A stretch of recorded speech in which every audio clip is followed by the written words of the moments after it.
eu adoro charadas. Eu gosto sempre de perguntar as coisas e sou muito curiosa. E eu tenho um amigo, escritor, porque a gente fica amiga dos escritores quando a gente lê bastante, chamado Flávio de Souza, que adora dar uma misturada nas histórias e lançar desafios pra gente. Ele pergunta: que história é essa? E eu vou lançar essa pergunta pra você também. Que história é essa? Você precisa de dicas, não dá pra descobrir assim do nada. Então vamos ver qual vai ser o desafio de hoje. Que história é essa? Vamos embaralhar aqui, vamos ver o que a gente descobre.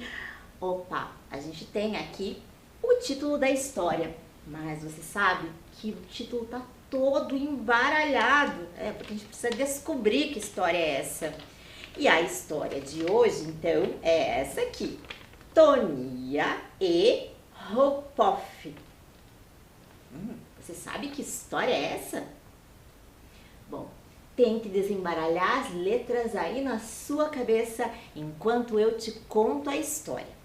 E eu vou te contar a história, mas do ponto de vista de um personagem que não é o principal. É um personagem que passa por ali meio por longe, que talvez você nem se lembre dele na história. Mas tem algumas pistas. Então fique bem atento e ouça essa história. Essa história que pode ser chamada também de O Pavão. Bom, era uma vez um pavão chamado Arlindo Eugênio Felisberto. Você não sabia que os bichos têm nomes? Pois saiba que os bichos também não sabem que as pessoas têm nomes. Bom, só que os bichos não recebem o nome dos pais deles, não. São eles mesmos que escolhem. E esse pavão escolheu esse nome para ele porque ele se achava lindo, se achava gênio e se achava muito feliz. Então, Arlindo Eugênio Felisberto era um nome ótimo para ele. E ele gostava muito de se exibir. Toda vez que ele passava ali por perto de um galinheiro que tinha, aliás, o nome deveria ser aveiro, né? E não galinheiro, porque tem muitas aves lá, não só galinha. Bom, mas isso já é assunto para outra história. Toda vez que ele passava por lá, ele gostava de se exibir. E assim, ele ia abrindo lentamente as penas da sua cauda, fazendo um um espetáculo lindo que todas as aves adoravam ver. Ele era um sucesso total. Então ele sempre passava por ali, fazendo o seu espetáculo. Ficava cada dia mais feliz com os aplausos. Bom, não era necessariamente aplausos, porque as aves não têm palmas para bater, mas com a comemoração dessas aves pela beleza do espetáculo dele. Certo dia em que ele estava fazendo o seu espetáculo de sluf, aproximou-se dele uma ave bem esquisitinha. Era um filhotinho ali de cisne, parece. Mas muito, muito estranho e muito feio. Esse filhotinho chegou, se aproximou dele e perguntou: será que você é meu pai? E o pavão não acreditou naquela cena. Como assim? Eu, uma ave tão bela, ter um filho assim esquisitinho?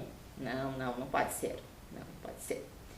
Mas antes que o pavão respondesse qualquer coisa para aquele bichinho, ele não se aguentou e começou a rir, não parava mais de rir.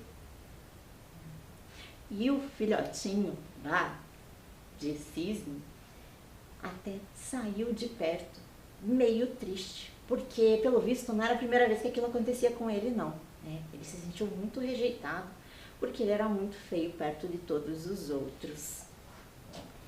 Bom, teve um outro dia em que o pavão, ainda rindo sozinho, se lembrando daquela cena, pensando em: que ousadia, aquele bichinho achar que é meu filho, como assim, né? E rindo sozinho, acabou fazendo o seu espetáculo de novamente. Mas o bicho que presenciou este espetáculo dessa vez era um bípede humano. nesse mesmo momento do sluft, esse humano pegou o pavão Arlindo, e levou embora. Arlindo ficou bem ressabiado, não sabia o que ia acontecer com ele. Mas no fim, soube que ele foi levado para um lugar onde tinham outros animais. E quando ele estava na presença desses outros animais, ele ouviu falar que as pessoas passavam por eles e gostavam muito de brincar com eles, de observá-los, de tirar fotos, e sempre aplaudiam para eles e adoravam o que eles estavam vendo. Cada vez que ele fazia seus woofs de novo, agora eram as pessoas que estavam lá para admirar a beleza. Era um tal de zoológico. E lá ele foi muito bem tratado e viveu seus dias pavoneando feliz por muito tempo, sem nem se lembrar mais daquele filhotinho de cisne bem feinho que apareceu por lá. E aí, você sabe agora que história é essa? O pavão não foi uma dica tão boa assim, né? Mas você sabe que esse filhotinho de cisne aí, na verdade era quem? Desembaralhando as letras, o patinho feio, isso mesmo. Então ele estava procurando lá o pai dele e antes de encontrar, teve essa figura aí do pavão. Espero que você tenha gostado de conhecer essa outra versão da história e continue sempre bem atento para ouvir todos os lados da história e sempre mergulhar fundo neste mundo da literatura. A gente se encontra numa próxima história para conhecer um pouquinho mais deste reino encantado. Então, até lá!